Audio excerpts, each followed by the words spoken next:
परम कृपाळु इष्टदेव भगवान श्री स्वामीनारायण, श्री स्वामीनारायण सत्संग मंडळ विनिपेग द्वारा आयोजित આ સત્સંગની દિવ્ય સભા એમાં ખાસ કરીને આ હિન્દુ મંદિરમાં વિરાજમાન શ્રી લક્ષ્મીનારાયણ દેવ, મર્યાદા પુરુષોત્તમ ભગવાન શ્રી રામચંદ્રજી, શિવજી આદિ દેવોના પવન સાનિધ્યમાં આપણી સત્સંગ સભામાં ઉપસ્થિત વડતાલ મંદિરના ચેરમેન સ્વામી સંતસ્વામી પધાર્યા છે, ખૂબ વિદ્વાન છે. સાથોસાથ ઘણા બધા વર્ષોથી અમેરિકામાં રહી અને કેનેડા ખાતે પણ પ્રતિવર્ષ આવીને તમને બધાને સત્સંગનો ખૂબ લાભ આપે છે એવા સ્વામી શ્રી રામદાસજી સ્વામી પધાર્યા છે. વિદ્વાન વક્તા શ્રી સત્યપ્રકાશ સ્વામી હોય, સભા સંચાલક શ્રી પ્રભુચરણ સ્વામી હોય, વિશ્વવિહારી સ્વામી આદિ ઉપસ્થિત તમામ સૌ સંતો. આ વર્ષે પ્રવાસમાં અમારી સાથે લાલજી મહારાજશ્રી પણ જોડાયા છે અને ગાદીવાલાશ્રી પણ સાંજની બહેનો સાથે પધાર્યા છે. ત્યારે ખાસ આ સભામાં વિનિપેગ સત્સંગ સભાના આગેવાન ભક્તજનો શ્રી રવિભાઈ હોય, ભદ્રેશભાઈ ભટ્ટ હોય, અલ્પેશભાઈ હોય, હરેશભાઈ હોય, નવયુવાનોમાં કેતુલ છે, વિક્રમ છે, ધ્રુવ છે, કિંજલ છે, ઘણા બધા ભક્તો છે, નિરંજનભાઈ આદિ. તો ઉપસ્થિત આપ સર્વે ભક્તોને અમારા અંતરના ભાવથી જય સ્વામિનારાયણ. આપણા હિન્દુ સનાતન ધર્મની અંદર અનાદિકાળથી પરમેશ્વર, એના અવતારો, એના સ્વરૂપોને માનવાની, પૂજવાની એ આપણી પ્રણાલી છે. મોટા મોટા ઋષિ મુનિઓએ આ રીત પ્રવર્તાવી છે. આજે સેંકડો વર્ષો થઈ ગયા, ચાહે દેશ હોય કે પ્રદેશ હોય, આપણા હિન્દુ મંદિરોની અંદર શ્રી લક્ષ્મીનારાયણ, શ્રી નરનારાયણ, શિવજી, રામચંદ્રજી, હનુમાનજી, વિઘ્ન વિનાયક દેવ આદિ સ્વરૂપોના દર્શન આપણને દેશમાં હોય કે પ્રદેશમાં હોય થતા હોય છે. અહીંયા વર્ષ 2005ની અંદર શ્રી ભદ્રેશભાઈ અમને વાત કરી, વિનિપેગ ગામના ભક્તજનોએ ભેગા થઈ એક સરસ મજાનું હિન્દુ મંદિરનું નિર્માણ કર્યું છે અને આજે આ મંદિરને 20 વર્ષના વાણા વીતી ગયા છે અને ખાસ વિનિપેગના ભક્તજનોનો ખૂબ લાભ લઈ રહ્યા છે. આપ સર્વે ભક્તો પણ અહીંયા આ હોલમાં બેસીને સત્સંગ પણ કરો છો એ ભગવાનની બહુ મોટી કૃપા કહેવાય. કળિયુગની અંદર જીવનું આયુષ્ય બહુ અલ્પ હોય છે, એની બુદ્ધિ પણ બહુ ટૂંકી હોય છે. ત્યારે જે મોક્ષ ભાગી જીવાત્મા હોય છે, જે મુમુક્ષ હોય છે, એ ભગવાનને ભજી અને ભગવાનનો રાજ્ય પ્રાપ્ત કરવાનો પ્રયાસ કરતો હોય છે. એ જ આપણા શ્રી સ્વામિનારાયણ સંપ્રદાયની મુખ્ય ખાસિયત છે. આ સંપ્રદાયની અંદર જ્યારે વારે વારે સંપ્રદાય શબ્દ બોલવામાં આવે છે ત્યારે એનો એક અર્થ થાય છે ગુરુ પરંપરા. જ્યારે કોઈ સમર્થ ભગવાન એણે કોઈ સંપ્રદાયની સ્થાપના કરી હોય ત્યારે સંપ્રદાયના પાયા છેક પાતાળ સુધી નાખ્યા હોય છે અને એની જે ગુરુ પરંપરા હોય યાવત ચંદ્ર દેવાકરો સુધી ટકતી હોય છે. તો ભગવાન સ્વામિનારાયણે પ્રથમ ઉદ્ધવ સંપ્રદાયની માન્યતાથી વિખ્યાત એવો સંપ્રદાય, પછી કાળક્રમે શ્રી સ્વામિનારાયણ સંપ્રદાય નામથી પ્રસિદ્ધ. ત્યારે ભગવાન શ્રી સ્વામિનારાયણ આ ઘોર કળીકાળમાં જીવનું કલ્યાણ કેમ સરળતાથી થાય એવા ઉત્તમ ઉપાયથી મહારાજ પોતે પ્રગટ્યા છે.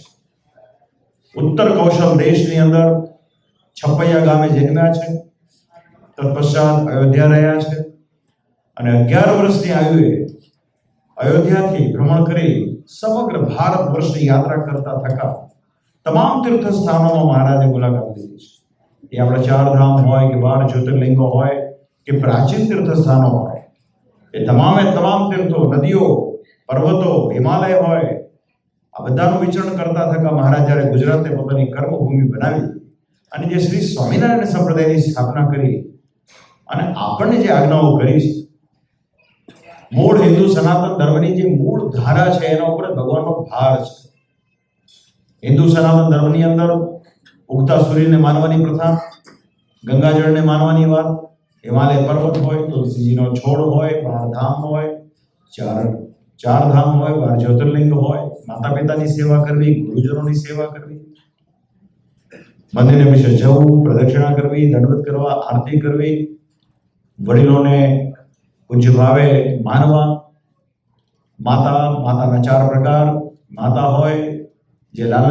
કરનારી હોય એ પણ સ્ત્રી માતા કહેવાય, તો એને પૂજ્યપણે માનવા. આ બધી જે હિન્દુ સનાતન ધર્મની જે વિચારધારા છે એ જગતમાં આસ્તિક હોય કે નાસ્તિક હોય એ તમામે એ વાતને માનતા હોય છે. જેમ કે સ્ત્રીના જે વિગતિ રૂપ ધર્મ છે, માતા હોય, બહેન હોય, પત્ની હોય, એ જે વિગતિ રૂપ ધર્મ છે એ તો નાસ્તિક પણ માને છે. તો આપણા હિન્દુ સનાતન ધર્મની આ મૂળભૂત તાકાત છે.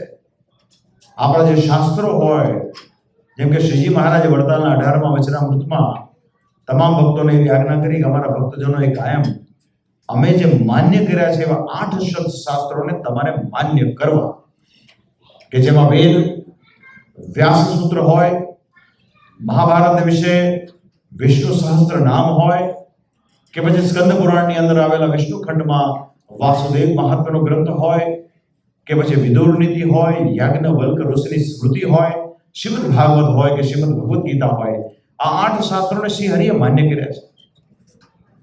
સ્વામિનારાયણ ભગવાને પોતાના સમકાલીન સમયમાં વિદ્વાનો પાસેથી, પંડિતો પાસેથી કાયમ શ્રીમદ ભાગવત ગ્રંથનું પઠન કાયમ પોતે નિયમિત કર્યું છે.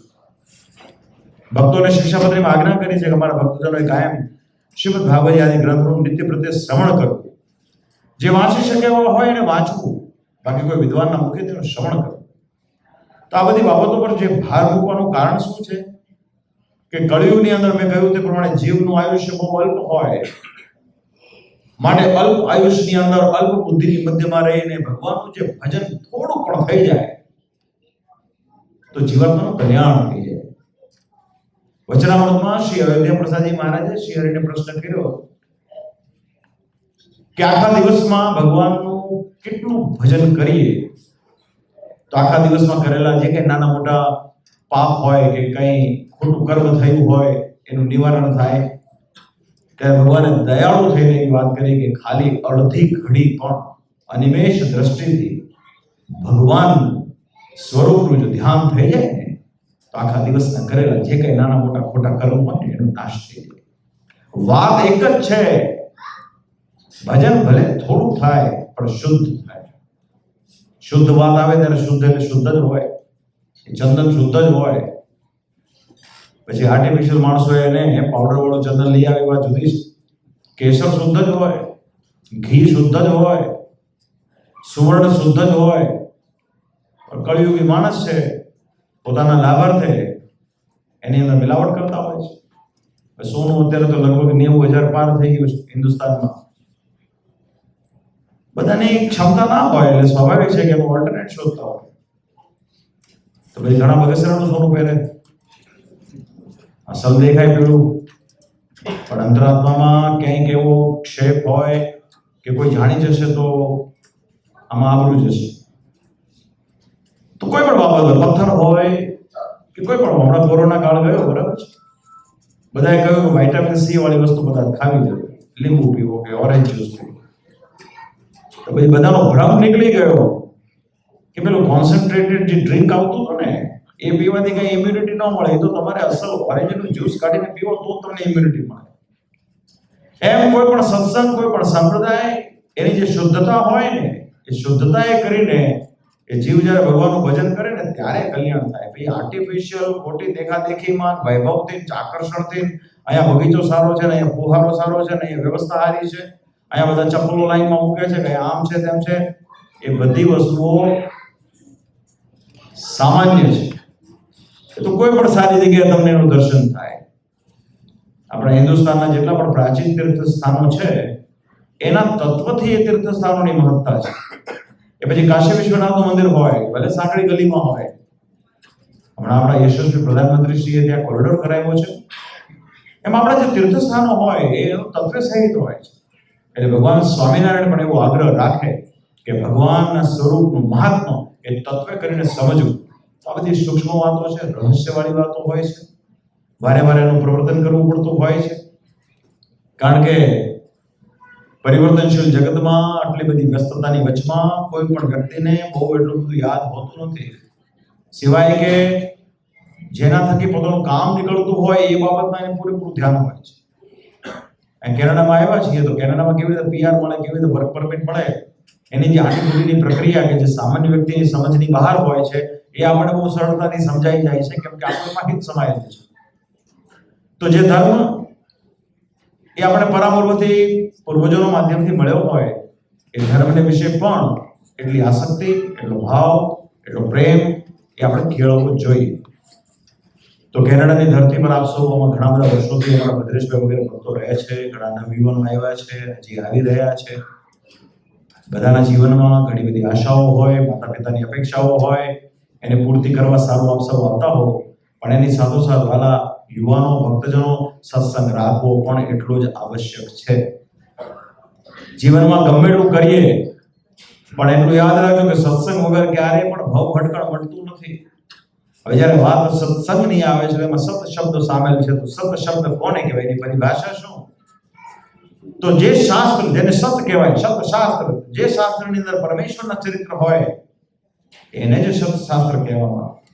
એ સત શાસ્ત્ર કોઈ પણ સંત, કોઈ પણ વક્તા, કોઈ પણ પંડિત, કોઈ પણ જ્ઞાની જ્યારે વ્યાસપીઠિકા પર વિરાજમાન થાય છે ત્યારે પરમ કર્તવ્ય છે કે વ્યાસજીના વચન પ્રમાણે ભક્તોને કથા કરે. તો જ્યારે એવા કોઈ સત્પુરુષના માધ્યમથી કથા સાંભળો છો ને ત્યારે વાસ્તવમાં આપણને સત્સંગ થાય છે. તો સત્પુરુષ અને સત્શાસ્ત્ર, અને શ્રી હરિ એમ કહે છે કે સત્સંગ તો મળવો બહુ દુર્લભ છે, પણ સત્પુરુષની પ્રાપ્તિ થવી મહા દુર્લભ હોય છે. સત્પુરુષ એને જ કહેવામાં આવે કે જે તમને ભગવાનની સાથે જોડાણ કરાવી. પણ કળિયુગ છે, કળિયુગમાં હંમેશા આધ્યાત્મની ઉપર ભૌતિક વાતનો ભાર વધારે હોય છે. મહાપુરુષ તરીકે ગણના એની જ થતી હોય છે કે જેની પાસે મોટી મોટી શાખાઓ હોય, સંસ્થાઓ હોય, જેના સંપર્કો મોટા મોટા રાજનેતાઓ સાથેના હોય, અભિનેતાઓ સાથેના હોય, એને મોટા ગણવામાં આવતા હોય છે. ત્યાં પ્રશ્ન આવીને ઉભો રહે છે, કારણ કે ત્યાં તમારો હેતુ ફરી જાય છે, કારણ કે તમે ત્યાં અર્થાર્થી બનો છો, તમારે કોઈ કામની અપેક્ષા છે.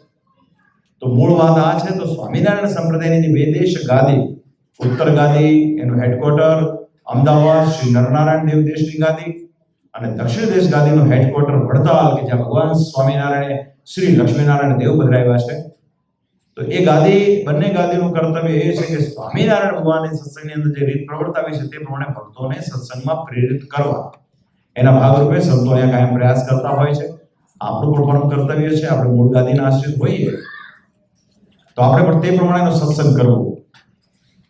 જ્યાં વ્યક્તિ વિશેષની વાત થાય છે ત્યાં પ્રશ્નો ઉપસ્થિત થાય છે.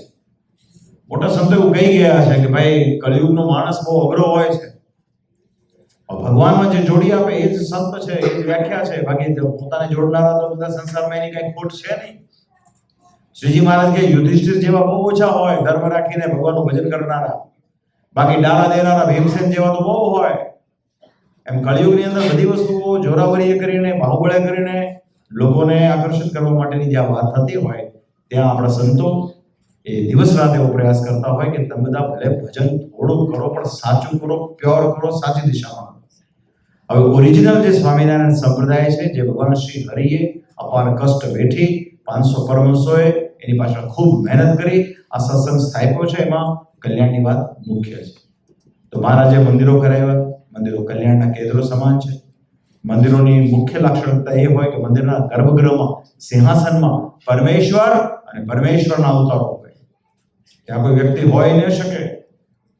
આપણા દેશના મહાન રાષ્ટ્રપિતા શ્રી મહાત્મા ગાંધીજી મહાન રાષ્ટ્રપુરુષ, મહાપુરુષ કહેવાય. એનો ફોટો કરન્સી નોટ ઉપર પણ હોય, પણ એમની પણ ઉપાસના ગર્ભગૃહમાં, સિંહાસનમાં ન થાય. તો બુદ્ધિશાળી હરિભક્ત એ કહેવાય કે જે ભગવાન અને ભગવાનના અવતારોની પૂજા કરે, ઉપાસના કરે. એ આ મંદિરોની મુખ્ય લાક્ષણિકતા છે. અને મંદિરમાં આવીએ, એકાદશી હોય, નોમ હોય, પૂનમ હોય, જેમ કે આ મંદિર છે, તો આ મંદિરમાં જ્યારે પણ આવીએ ત્યારે લૌકિક ચર્ચા કર્યા વગર, બહુ ઓછા સમયમાં આવતા હોય, આપણી પાસે ટાઈમ જ ક્યાં હોય છે, ત્યારે એ માળા કરીએ, શાંતિથી ભગવાનનું ધ્યાન કરીએ, હૃદયમાં સારા વિચારો લાવીએ, ભગવાનને શક્તિ આપી હોય તો સારા કામનો એનો ઉપયોગ કરીએ. બસ આવું કરો ને, એ સાચા અર્થમાં મંદિર કર્યાનું મુખ્ય કારણ છે. તો આ ભગવાન સ્વામિનારાયણનો મત છે. તો અંતમાં વાલા ભક્તજનો, અમે આ બીજી વખત આવ્યા તમારે ત્યાં. ગયા વખતે પણ ખૂબ સરસ મજાની સભા, મોટી સંખ્યામાં સભા. આજે વીકડેઝ છે, વીકડેઝમાં સમય ઘણો થયો, આપ સૌ આવ્યા છો. ગાદીવાલા શ્રી પણ આવ્યા છે, બહેનોને ખૂબ લાભ મળશે. તો મૂળ સંપ્રદાયની અંદર એક આ પણ બહુ ઉત્તમ પાસું છે. સ્વામિનારાયણ ભગવાનનું કરેલું કોઈ પણ કામ એ અલ્ટિમેટ હોય, એ સુપ્રીમ હોય, એને કોઈ ચેલેન્જ ના કરી શકે.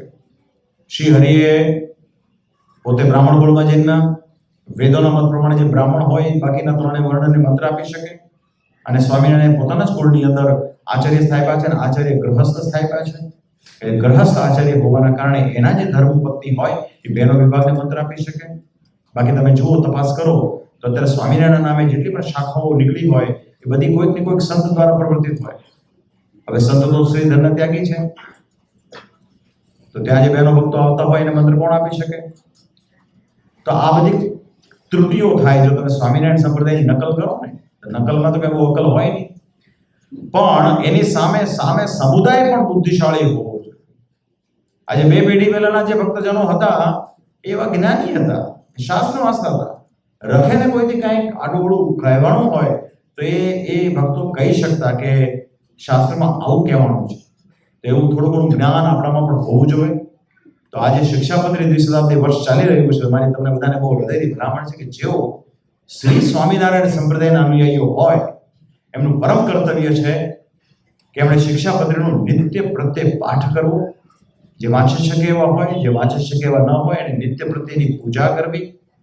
તો પૂજા જો ન થાય, પાઠ પણ ન થાય કે કોઈના મુખેથી જો શ્રવણ પણ ન થાય તો સ્વામિનારાયણ ભગવાને એવી આજ્ઞા કરી છે તો તે દિવસે અમારા ભક્તોએ ઉપવાસ કરવો. આ એક કમ્પલસરી છે, મેન્ડેટરી બાબત છે. આનું વારે વારે પ્રવર્તન કરાવવું પડે. આને બાય ડિફોલ્ટ લો બનાવવો પડે. ફ્લાઇટમાં બેસીએ છીએ તો પેલા બોલે કે ભાઈ પટ્ટો બાંધો ને આમ કરો, ઓક્સિજન માસ્ક ઉતરશે. એવું કંઈ થતું ના હોય પણ છતાં એ તો નિયમ છે. એમ ભક્તજનોએ પણ પોતાના જીવનમાં પ્રત્યેક દિવસે પૂજાની અંદર શિક્ષાપત્રીનો પાઠ કરવો એ મારી ખાસ ભલામણ છે. અને આચાર્યપદ સ્થાપનનો ઉત્સવ છે. આ બધા મૂળ સંપ્રદાયની મૂળભૂત વસ્તુઓ ઉપર છે, અન્યત્ર નથી. જે લોકો આમાંથી નીકળી ગયેલા છે એમની પાસે નથી દેવ કે નથી આચાર્ય. તો 6 અંગમાંથી 2 અંગ નીકળી ગયા એટલે વાત પૂરી થઈ ગઈ. અને જેણે યુક્તિ પ્રયુક્તિથી દેવ અને આચાર્યને પણ નોખા કરી નાખ્યા હોય એ શાસ્ત્રના અર્થો પણ નોખા કરી નાખે. એ શ્રીજી મહારાજની મુક્તાનંદ સ્વામી જે આરતી કરી હોય આરતી ફેરવી નાખે, એ બધું ફેરવી નાખે. પણ તેમ છતાંય ડગલે ને પગલે સમાજની અંદર કોઈ તો એવો મુખ ઉભો થાય કે જે એમને એમ કહે કે તમે આમાં ખોટા છો. તમારો જે મત છે એ મત શ્રી હરિના મતથી મળતો નથી. એટલે તમે શ્રી હરિથી કાંઈક જુદું કહેવાઓ પણ તમે શ્રી હરિ પ્રમાણેના ન કહેવાઓ. તો બસ વાલા ભક્તો નક્કી આપણે કરવાનું છે. તો ભગવાન સ્વામિનારાયણના ચરણકમળમાં મારી પ્રાર્થના છે, વડતાલ હરિકૃષ્ણ મહારાજના ચરણમાં પ્રાર્થના છે. હમણાં અમારા સંતોએ જે દુર્ઘટના બાબતમાં વાત કરી, સવારથી સમાચાર સાંભળ્યા, અંતરની અંદર બહુ એક શોક ઉત્પન્ન થયો. ભગવાનના ચરણમાં અમારી બહુ હૃદયથી પ્રાર્થના છે. દિવંગત આત્માઓને ભગવાન પોતાના ચરણામૃતનું સુખ આપે અને એના પરિવારજનોને ભગવાન બળ આપે. કેમ કે કોઈ પણ ઘટનાઓ બનતી હોય એ જ્યારે મનુષ્યની હદની બહાર હોય ત્યારે પરમેશ્વરનું શરણું લેવું જ એક ઉત્તમ બાબત હોય છે. તો આ ઘટનાના સંદર્ભમાં ભગવાનના ચરણમાં પ્રાર્થના, ભગવાન સૌને ખૂબ બળ આપે. કેમ કે સત્સંગના બળે કરીને જીવનમાં આગળ વધી શકાતું હોય છે. તો પરમ કૃપાળુ પરમાત્મા ભગવાન સ્વામિનારાયણ, હિન્દુ મંદિરમાં વિરાજમાન તમામ દેવોના ચરણમાં અમારી પ્રાર્થના, એમની કૃપા આપ સર્વ ભક્તો પર કાયમ રહો. તમારા સૌના જીવનમાં સુખ શાંતિ સમૃદ્ધિ રહે. માતા પિતાની સેવા કરજો. માતા પિતાની સેવા છે ને બહુ ઉત્તમ હોય છે. સાથોસાથ પરમાત્માએ કંઈક ધન આપ્યું હોય તો રોગી મનુષ્યનું કે કોઈ જરૂરતમંદની સેવા કરજો. અને વિદેશમાં રહો છો તો સૌથી મોટી વાત સંપીને રહેજો. કારણ કે પ્રદેશમાં વિવિધ પ્રાંતના હોઈએ એટલે દરેકને પોતાના કલ્ચરનું થોડું ગુમાન હોઈ શકે. પણ જ્યારે સત્સંગમાં આવીએ છીએ ત્યારે બહુ એકમેક થઈને રહેશો તો બહુ આનંદ આવશે. ભગવાનની કૃપા ઉતરશે. ભગવાન આપ સૌ મંગળ કરે ને શ્રી હરિની કૃપા દ્રષ્ટિ થાય. તો અહીંયા તો અમદાવાદ દેશ, વડતાલ દેશ બે ગાદીના ભક્તો છો, બે ભેગા મળીને નક્કી કરો તો શું ન થાય. તો ચોક્કસ ભગવાનની કૃપા ઉતરે એવી ભગવાનના ચરણમાં પ્રાર્થના. જય